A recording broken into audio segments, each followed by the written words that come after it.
याद है आपको भारतीय जनता पार्टी सांसद सनी देओल की फिल्म आई थी गदर 2। उस फिल्म ने छप्पर फाड़ कमाई की थी, मगर उससे भी बड़ी बात, संसद में भारतीय सांसदों के लिए गदर 2 की खास तौर से स्क्रीनिंग हुई थी। इसका अर्थ क्या हुआ कि गदर 2 को संसद के अंदर दिखाया गया था हमारे माननीय सांसदों को। अब सवाल यह किया जा रहा है, क्या बीजेपी में हिम्मत है शाहरुख खान की फिल्म जवान को भारतीय संसद में दिखाने की? क्योंकि जवान तो भ्रष्टाचार के खिलाफ लड़ाई की बात करती है। जवान तो यह भी कहती है कि भाई अपना वोट दें तो सोच समझ कर दें। जवान तो हमारे देश के सैनिकों के शौर्य की भी बात करती है। जवान तो हमारे देश के जो स्वास्थ्य के ढांचे में खामियां हैं उसकी भी बात करती है। तो जवान उन मुद्दों की बात करती है जिसको लेकर हमारे सांसद संसद के अंदर जद्दोजहद करते हैं, जिसको लेकर हमारे सांसद संसद के अंदर कानून बनाते हैं, स्वास्थ्य को लेकर, भ्रष्टाचार को लेकर, सैनिकों को लेकर। तो बड़ा सवाल यह कि क्या जवान भी संसद में दिखाई जाएगी? कांग्रेस ये सवाल कर रही है दोस्तों। जयराम रमेश ने यह सवाल किया है आपकी स्क्रीन पर। गदर 2 was shown in the new parliament building a few days back.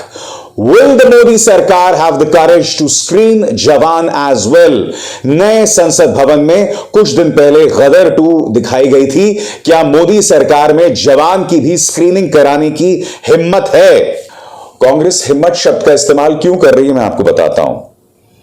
क्योंकि जवान एक आम फिल्म नहीं है।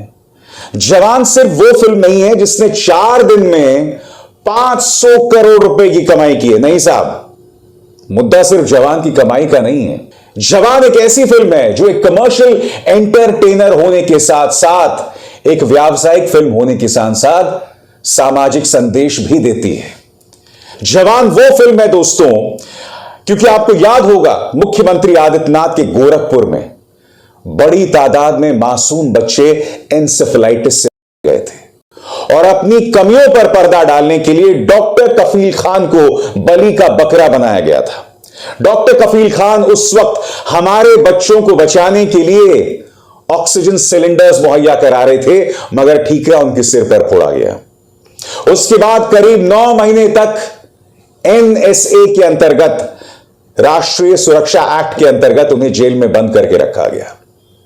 और जब वो रिहा हुए थे तब अदालत ने कहा था कि भाई डॉक्टर कफील खान को आपने जिस भाषण में जेल में डाला था, दरअसल उस भाषण के लिए तो उन्हें सम्मानित किया जाना चाहिए। वो कौमी एकता की मिसाल है। जवान डॉक्टर कफील खान के जद्दोजहद की बात करती है। जवान में शाहरुख खान तमाम ऑडियंस को एक संदेश भी देते हैं कि आप तमाम लोग छोटे छोटे मुद्दों पर सवाल करते हैं, उंगली उठाते हैं, मगर वोट देने से पहले क्या आप कभी सोचते हैं कि आप वोट किसके लिए दे रहे हैं? जवान के अंदर शाहरुख एक संदेश देते हैं कि धर्म के आधार पर जो लोग वोट मांगते हैं, जाति के आधार पर जो लोग वोट मांगते हैं, उन्हें वोट मत दीजिए। बात वहां नहीं रुकती है। इस फिल्म में क्रोनी कैपिटलिज्म यानी कि सरकार किस तरह से कुछ खास उद्योगपतियों का साथ देती है उसका भी जिक्र किया गया है। यानी इशारा किस तरफ है?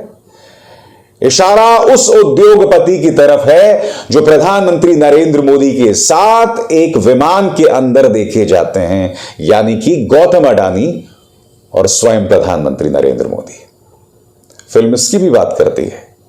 फिल्म हमारे सैनिकों की शहादत की बात करती है, हमें याद दिलाती है पुलवामा की।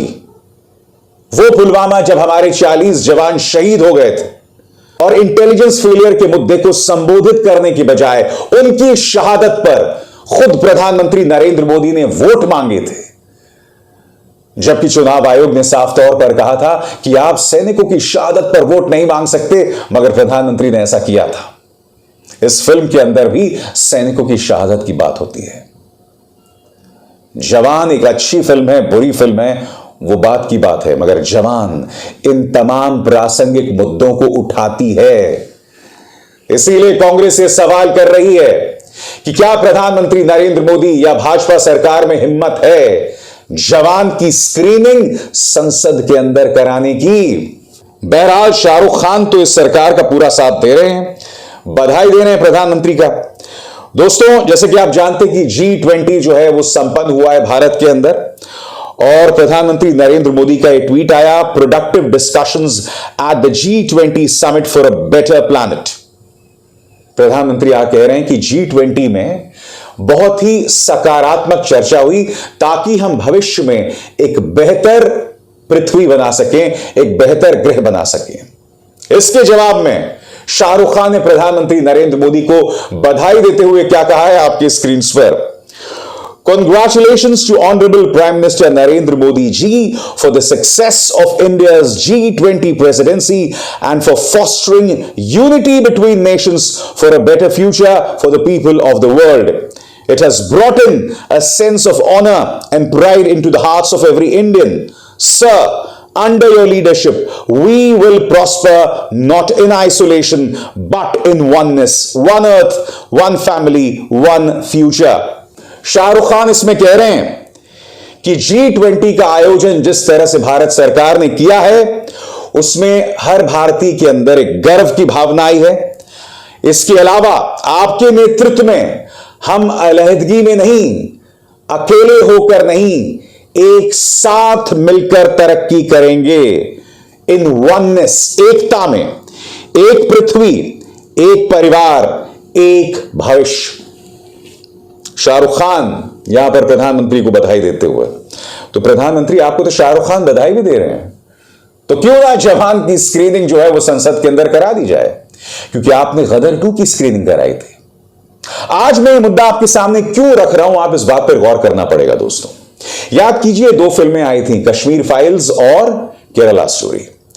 कश्मीर फाइल्स को हाल ही में राष्ट्रीय एकता को लेकर पुरस्कार मिला था, जो अपने आप में कितना बड़ा मजाक था, क्योंकि इस फिल्म का जो कायर निर्देशक है विवेक अग्निहोत्री, जो भारतीय जनता पार्टी के प्रचार तंत्र का हिस्सा है, उसने कश्मीर फाइल्स को लेकर आधी अधूरी जानकारी दी, कश्मीर समस्या को लेकर आधी अधूरी जानकारी दी।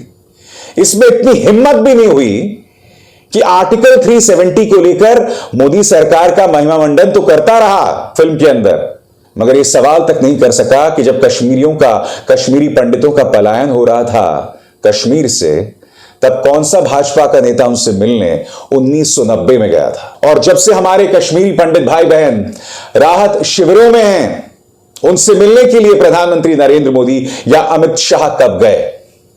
अभी हाल ही में एक बार फिर कश्मीरी पंडितों पर हमला शुरू हुआ था, फिर से पलायन शुरू हुआ था दोस्तों, तब भाजपा का एक भी नेता उनसे मिलने नहीं गया। यह सवाल विवेक अग्निहोत्री ने अपनी फिल्म कश्मीर फाइल्स में नहीं उठाई, और इसी कश्मीर फाइल्स का प्रचार किसी और ने नहीं, सिर्फ भाजपा ने नहीं, प्रधानमंत्री ने मंच पर खड़े होकर कहा था। और फिर एक और झूठी फिल्म जिसका नाम केरला स्टोरी थी, जिसने पहले एक झूठ पेश किया कि 32,000 लड़कियों को आईएसआईएस ने किडनैप कर लिया है और वो लोग आतंकवादी संगठन आईएसआईएस में शामिल हो गई हैं। सरासर झूठ। द केरला स्टोरी के प्रोड्यूसर्स को अदालत में जाकर माफी मांगनी पड़ी। 32,000 से आंकड़ा 3 हो गया, और मैंने हर बार कहा है 3 भी कम नहीं है, नहीं होना चाहिए, मगर देश की जनता को झूठ परोसा गया, आधी अधूरी जानकारी दी गई कि ऐसा कुछ हुआ है। उसको भी भाजपा ने जबरदस्त प्रमोट किया था, लगातार प्रमोट किया था। मैं नहीं भूला हूं, जो व्यक्ति कश्मीर फाइल्स नहीं देखता था उसे भाजपा के नेता देशद्रोही बताते थे। अरविंद केजरीवाल ने सिर्फ इतना कह दिया था कि भाई तमाम जो भाजपा के नेता हैं कश्मीर फाइल्स का पोस्टर लगा रहे हैं, फिल्म को यूट्यूब पर उतार दो, सब लोग देख पाएंगे। सिर्फ इतना कहा था अरविंद केजरीवाल ने। आपको याद होगा, अरविंद केजरीवाल को भाजपा के नेताओं ने कश्मीर पंडित विरोधी बताया था। इसलिए सवाल किया जा रहा है, जब आप इस तरह से लोगों को बांटने वाली फिल्म को प्रमोट करते हैं, और मैं एक बात स्पष्ट कर दूं, जब मैं कश्मीर फाइल्स को लोगों को बांटने वाली बात कह रहा हूं, तो मैं कश्मीरी पंडितों के दर्द को कम नहीं आंक रहा हूं। मेरे ऐसे ढेरों कार्यक्रम हैं जिसमें मैंने उनकी आवाज में अपनी आवाज मिलाई है। कश्मीर फाइल्स उस पूरी समस्या की आधी अधूरी जानकारी पेश करता है, सच के साथ खिलवाड़ करता है, और मैं इसको लेकर पहले शो कर चुका हूं। तो बड़ा सवाल ये, जब भाजपा कश्मीर फाइल्स को प्रमोट कर सकती है, केरला स्टोरी को प्रमोट कर सकती है, पृथ्वीराज चौहान, सम्राट पृथ्वीराज चौहान भूल गए आप?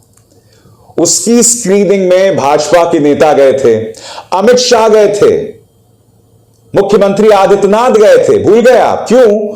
क्योंकि अक्षय कुमार वो अभिनेता हैं जो प्रधानमंत्री से इंटरव्यू करते हुए पूछते हैं कि आप आम काट कर खाते हैं या चूस कर खाते हैं। तो जब आप इन फिल्मों को प्रमोट कर सकते हैं तो हिम्मत दिखाइए। जवान ने 4 दिन में 500 करोड़ कमा लिए हैं, उसकी भी स्क्रीनिंग करवाइए संसद में। नहीं करवाएंगे आप, क्योंकि जवान कहीं ना कहीं भारतीय जनता पार्टी सरकार को आईना दिखाती है, जो होना भी चाहिए। क्योंकि फिल्में जो हैं वो नफरत और जहर फैलाने का जरिया नहीं बन सकती, वो समाज को इंस्पायर करने का जरिया बननी चाहिए, समाज में एक अच्छा संदेश देने का जरिया बननी चाहिए, हमारे मनोरंजन का जरिया बनना चाहिए। जवान कम से कम जो 4 दिन में उसने कमाई की है, उसके जरिए वो संदेश जरूर दे रही है, मनोरंजन का, भ्रष्टाचार के खिलाफ, हमारे सैनिकों को लेकर, हमारे स्वास्थ्य ढांचे को लेकर और वोट को लेकर। और बात वहां नहीं रुकती दोस्तों, ईवीएम को लेकर भी, वोटिंग मशीन को लेकर भी जवान संदेश देती है। मैं आपके सामने स्पॉइलर नहीं रखूंगा, क्योंकि 4 ही दिन गुजरे हैं, आप में से कई लोगों ने जवान नहीं देखी होगी, इसलिए आप वो फिल्म देखने जाएं और पता करें कि इन तमाम मुद्दों पर दरअसल फिल्म क्या संदेश देती है और क्या मोदी सरकार में हिम्मत है संसद में जवान की स्क्रीनिंग करवाने के लिए। मित्रों, तो बताइए मित्रों, ये स्क्रीनिंग होनी चाहिए या नहीं होनी चाहिए? बीजेपी को हिम्मत दिखानी चाहिए या नहीं दिखानी चाहिए? हिम्मत नहीं दिखाएंगे ये लोग। अभिसार शर्मा को दीजिए इजाजत। नमस्कार।